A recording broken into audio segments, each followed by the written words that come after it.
Sup Shredders, my name is Logan aka Spiderhands, and welcome to an SP Patrons video today that I'm making for Corn Sunday as part of their custom monthly music review. And if we switch over to here, we have ourselves a track on the screen from an act named Tsai Chin, titled, I'm not sure what this is called, sorry, hang on. Apparently it can be translated as The Banks of the秦淮 River by Tsai Chin. And we're going to listen through this track from start till finish, and we're going to hear what we think. Let's go, let's do it.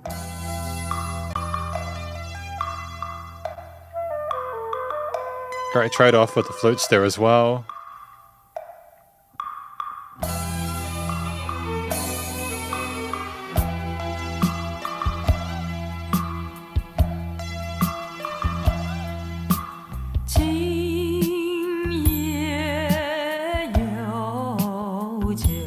Beautiful vocals.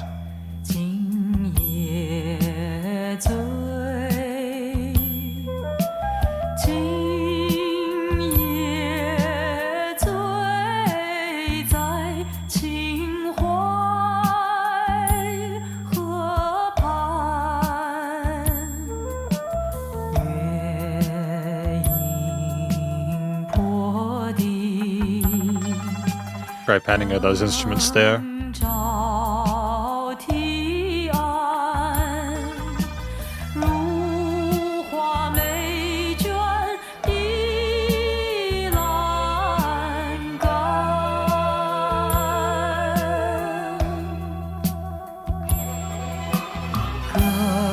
And that rise, the crescendo from the strings is great.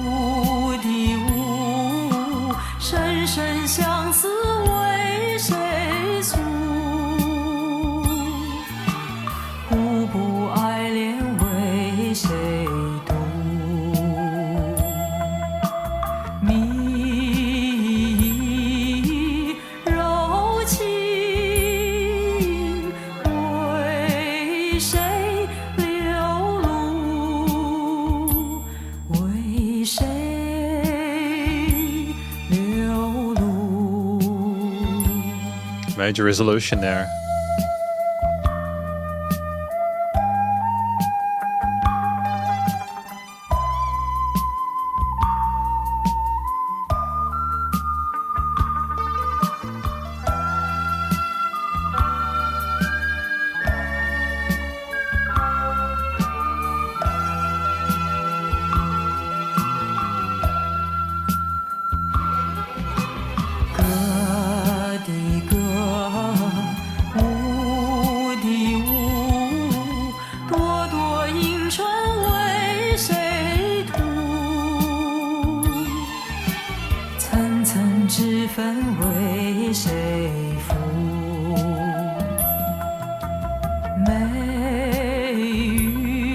Interesting tremolo picking there.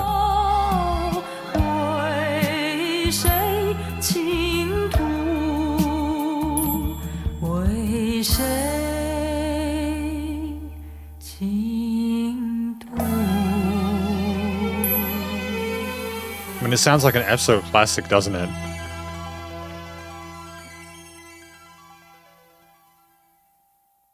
Excellent. Now that's a tremendous track. Now we have got lyrics, of course, to check out in a moment, kindly provided by Corn Sunday, but I just want to say before we move on that I had it does sound like a classic. It makes me feel nostalgic, even though I haven't heard the track before, and I can understand why people like it. And welcome to the lyrics section, where because I have this new webcam now that I'm slowly starting to get the hang of, I can actually look at the lyrics without needing to peer around like I don't know what the hell I'm doing. It's good. It's good fun. Tonight I am drunk by the秦淮 River. The moon is reflected on the bottom of the waves. The lights are shining on the embankment. Beautiful ladies are leaning on the railing, singing and dancing. So it's basically, from what I can tell, I mean, we'll talk about this more in the conclusion, but I get it immediately. There are all these questions they were asking, for whom do I do this, you know? Who am I going to be that beautiful lady for? You know, how do I paint my cherry lips, apply my layers of rouge? For whom do I pour my eyes and eyebrows? For whom do I pour my eyes? But there's an interesting line at the end. Considering how somber the track sounds, the lyrics make sense with it, but we're going to talk about this track, though, more in the conclusion.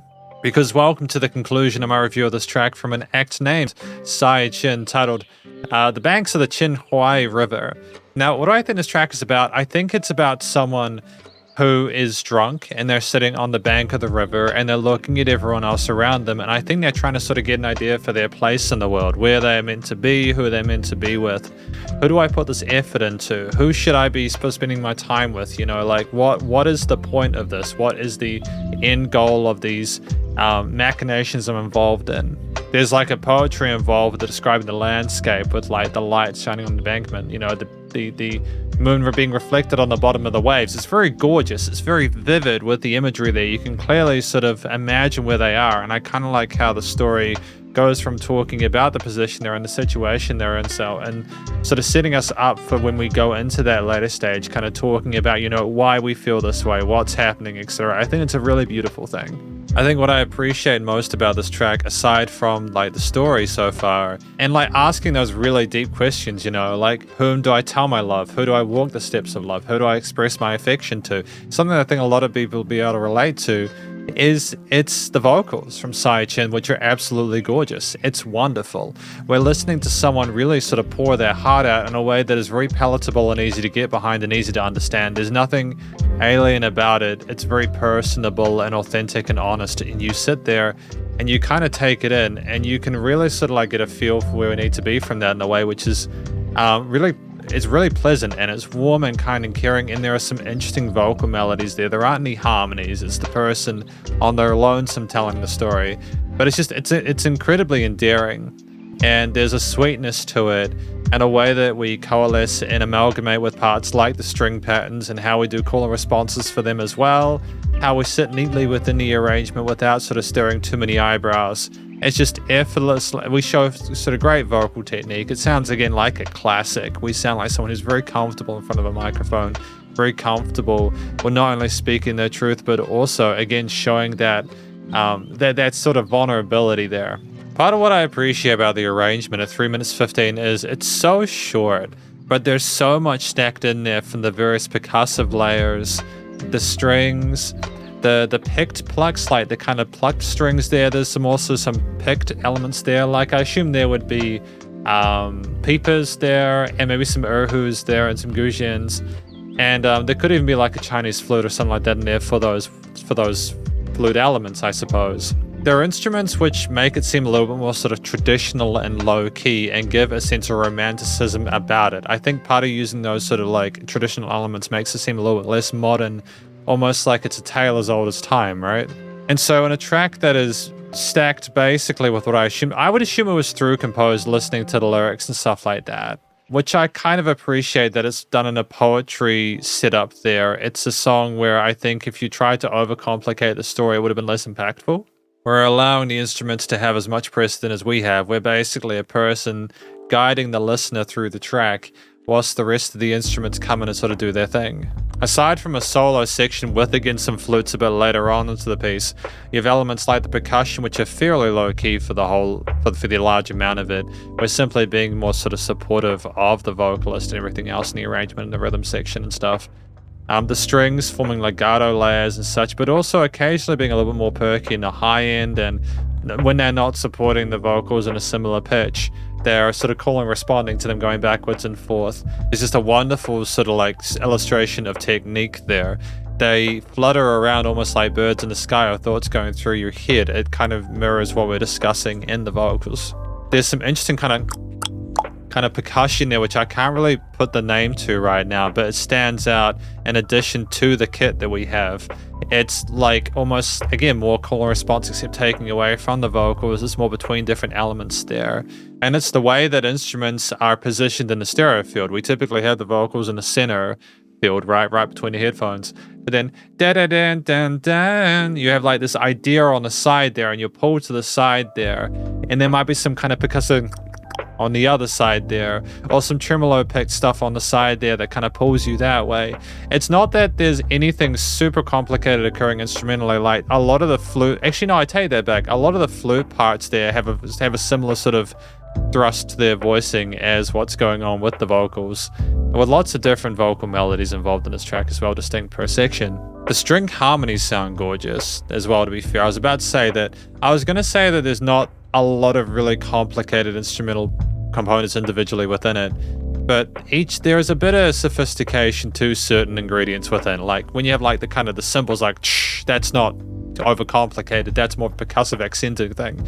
And again, the drums are pocketing, but you do have a sense of wanting to fill in the blanks in certain parts that I appreciate nonetheless. And there's little bits, I'm going through the track because I feel like there's a lot that I missed through the first listen, and it's a song which has a lot of depth to it in regards to the various instrumental layers. There's little subtle things that aren't so subtle when you hear them, but when you're trying to take in the track as a whole, it can be quite a bit. There's like a string rise, a crescendo that goes into the first sort of like chorus section or whatever.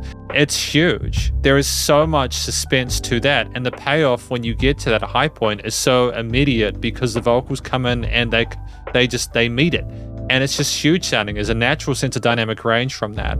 So I feel complicated about this. I think that you really need a few goes through a song like this to be able to appreciate all the special things inside of it. And I think that for a first impression, it's really impressive, in part because we have a vocalist who, no joke, just literally throws down the gauntlet, and they're like, hey, I know that we have the story that I'm telling here, but also here are all these other fun things to pay attention to in the mix. And when we have the arpeggiated sort of guitar parts that are plucked later on, because you don't have everything introduced at once, it kind of builds over time, we get more and more as we go. It never becomes too much. They manage to find a way to add all these different instrumental components in different parts of the frequency spectrum in a way where they complement the overall chord progressions, which have some interesting sort of time signature relativities there. We're not going perfect 4/4 bars per time the entire time. We're adding an extra bar occasionally for a bit of a sort of a transfer instrumentally into another section, and that again adds further suspense to it, kind of like with that sort of crescendo build I talked about earlier. It's like if we have our bars and stanzas too round, it can be kind of predictable and a bit flat, but here we're adding where we need to in order to surprise people and kind of interest them, and I appreciate that. And there are some interesting sort of synth harps as well on some parts of the stereo field. There's just so many cool instruments. I want to have a listen to this track without reviewing it in my own time. That's how much I enjoyed it. The overall theme, though, there's a sense of, even with the amount of energy in regards to the various layers, it's very low-key for most of it. There is no push to make things super loud and bombastic.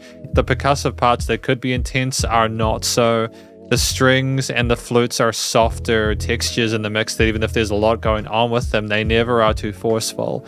And with a very gentle, caring vocal performance and approach with that expression, you have a track which definitely it entertains you, but it's not too in your face. And so you've got this complexity illustrated from the instrumental performance there, with a harmony that kind of twists and turns there. You have major and minor shapes there.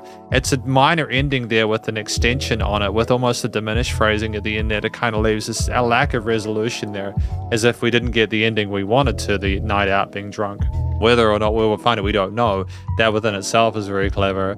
But it's also just the fact that with the journey that we go on as a through composed piece, it kind of also sounds like a track you could listen to at nighttime and just sit there and sort of like close your eyes and really feel. It's not trying to get you up and jump. It's not trying to sort of get you too hyped for anything like that. It's like it's a very sort of like low-key aesthetic that I appreciate. I think it's really beautiful, and I think it's really well crafted, and I'm happy with it.